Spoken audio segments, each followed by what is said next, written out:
For as long as we are not taking care of the poor, we can never ever be content and happy in this beautiful country of ours.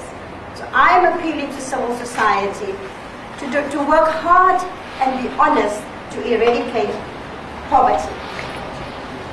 Civil society cannot exist alone on a little island. Neither can government exist alone. Government and civil society need each other. They need to go into a symbiotic relationship to make our country work.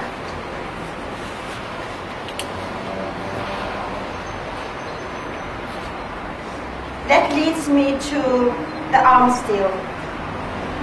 I will not try and go back onto the history of the arms deal, but only warn those who try to cover up that they must learn that you will never be able to cover the truth. The truth will come, whether it's 1 day later, 10 years later, or 100 years later, but the truth will come. We've spent a lot of time for the past 2 years on the cover-up of this arms deal, rather than to start a proper investigation. We had come over as if we are trying to hide the wrongs of the few people who are alleged to be involved in this arms deal. And so far, very little has been done, everything has been said. So I'll pick up from where we are now. Next week, Wednesday, on the 14th of November, 2001, the three multi-agents, which is the Auditor General, the Public Protector, and the National Director for Public Prosecution, will be submitting a report to Parliament for the first time.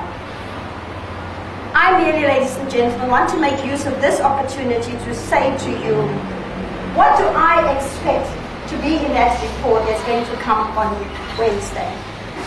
The first thing that we expect the report to do is to explain to us the increase in cost from 29 billion rand to 66 billion rand.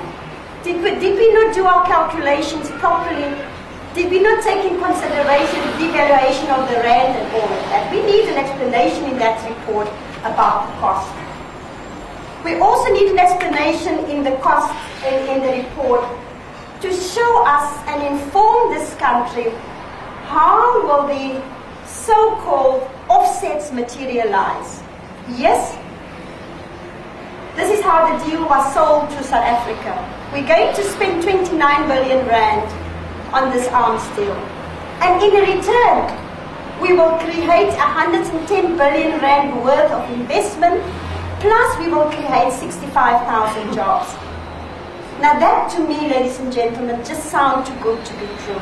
The only thing I'm saying is that this report must show us who is going to benefit in terms of the offsets coming out of this arms deal. Is it going to be a few politicians, or is it going to be the people of this country? We need to know that, and the report needs to explain that to us. Last year, September 2000, the Auditor General confirmed that certain procedures, tender procedures, were not followed in the arms deal. What we expect the report to come up with is to be more specific, to show us where and at what time tender procedures were not followed. And where the procedures were not followed, what are we going to do about it? Are we going to renegotiate the contract, or are we going to cancel the contract? Or are we going to start the tender procedures right from the beginning? Because we need to know exactly where things went wrong.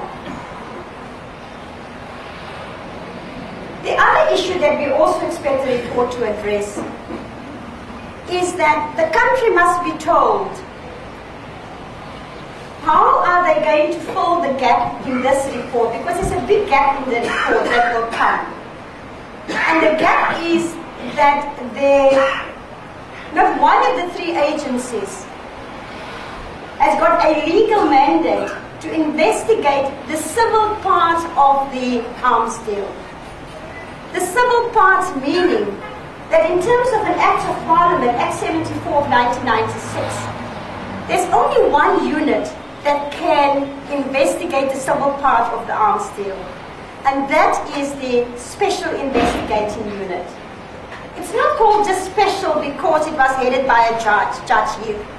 And minus Judge Heath, the Special Investigating Unit still maintain the same legal mandate, and that is to investigate the civil wrongdoing.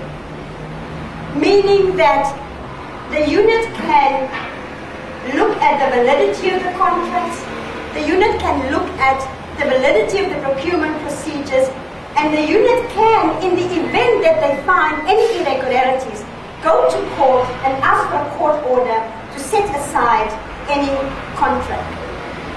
Now, not one of the three agencies as they are structured now, that is the Public Protector, the National Director for Public Prosecutions, and the Auditor General, has got a legal mandate to investigate the civil part. And I also make use of this opportunity today to say that when I raise the issue that the three agencies, as they are currently constituted, do not have the legal mandate to investigate the civil part of the arms deal, it was not because they are headed by black people. People start playing the race card immediately. It's because they are black people, therefore they were not able to investigate the civil part. Far from the truth. Far from the truth. The truth is that there's only one unit who are mandated legally to investigate the civil part. And I've actually subsequently called for the re-inclusion of the Special Investigating Unit under Mr. Willie Hofmeyr to come in and join the other three agencies to complete the civil part of the investigation. Bearing in mind, Mr. Willie Hofmeyr is also a white man. So it was nothing about white or black, it was all about looking at what we have in terms of the law. And then also, what we also expect the report to come up is that we want this report to expose everybody who is alleged to be involved in the arms deal, and not just only a few fall guys. I just have the gut feeling that somewhere a decision was taken that we'll make one or two or three people fall guys, and then the rest will be covered up. We're expecting this report to give us a list of all people implicated in the arms deal and all people that will be investigated later on. And what we also expect the report to come with is that many senior government ministers, including our president, did over the past 2 years absolutely deny corruption, saying it was impossible for corruption to take place in this arms deal. And to me, by doing so, the country is being misled. And it's a simple requirement that where the country is being misled, that we expect an apology. Because immediately when the corruption allegations surfaced, there was an immediate response, no, it's not like that. Now, I don't know on what they have based that kind of reaction to say immediately without an investigation. You may recall on the 19th of January 2001, President Thabo Mbeki went on national television, 6 o'clock in the evening, and President Thabo Mbeki said there's no prima facie evidence whatsoever.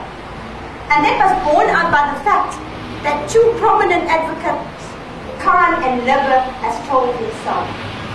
What do we say now? There's prima facie evidence. The investigation is going on. People have been charged.